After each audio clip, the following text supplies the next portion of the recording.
प्राचीन समय में विद्यार्थी गुरुकुल में रहकर ही पढ़ा करते थे। बच्चे को शिक्षा ग्रहण करने के लिए गुरुकुल में भेजा जाता था।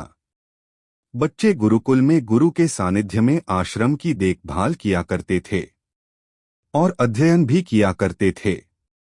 वरदराज को भी सभी की तरह गुरुकुल भेज दिया गया। वहां आश्रम में अपने साथियों के साथ घुलने मिलने लगा, लेकिन वह पढ़ने में बहुत ही कमजोर था। गुरुजी की कोई भी बात उसके बहुत कम समझ में आती थी। इस कारण सभी के बीच वह उपहास का कारण बनता है। उसके सारे साथी अगली कक्षा में चले गए, लेकिन वो आगे नहीं बढ़ पाया। गुरुजी जी ने भी आखिर हार मानकर उसे बोला, बेटा वरदराज, मैंने सारे प्रयास करके देख लिए हैं। अब यही उचित होगा कि तुम यहाँ अपना समय बर्बाद मत करो। अपने घर चले जाओ और घर वालों की काम में मदद करो।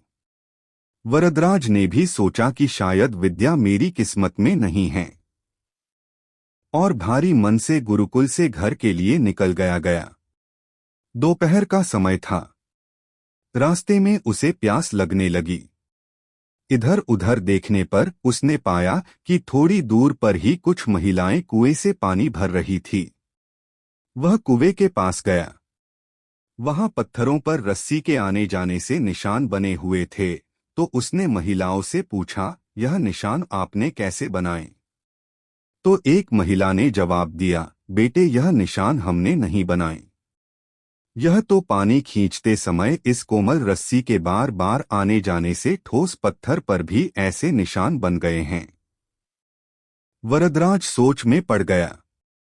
उसने विचार किया कि जब एक कोमल से रस्सी के बार बार आने जाने से एक ठोस पत्थर पर गहरे निशान बन सकते हैं, तो निरंतर अभ्यास से मैं विद्या ग्रहण क्यों नहीं कर सकता। वरदराज ढेर सारे उत्साह के साथ वापस गुरुकुल आया और अथक कड़ी मेहनत की। गुरुजी ने भी खुश होकर भरपूर सहयोग किया। कुछ ही सालों बाद यही मंदबुद्धि बालक वरदराज आगे चलकर संस्कृत व्याकरण का महान विद्वान बना, जिसने लघु सिद्धांत कौमुदी, मध्य सिद्धांत कौमुदी, सार सिद्धांत कौमुदी, गीर्वाण पद्मंजरी की रचना की। शिक्षा मोरल। दोस्तों, अभ्यास की शक्ति का तो कहना ही क्या है। यह आपके हर सपने को पूरा करेगी। अभ्यास बहुत जरूरी है, चाहे वो खेल में हो या पढ़ाई में या किसी और चीज में। बिना अभ्यास के आप सफल नहीं हो सकते हो। अगर आप बिना अभ्यास के केवल किस्मत के भरोसे बैठे रहोगे, तो आखिर में आपको पछतावे के सिवा और कुछ हाथ नहीं लगेगा। इसलिए अभ्यास के साथ धैर्य, परिश्रम और लगन रखकर आप अपनी मंजिल को पाने के लिए जुट जाएं।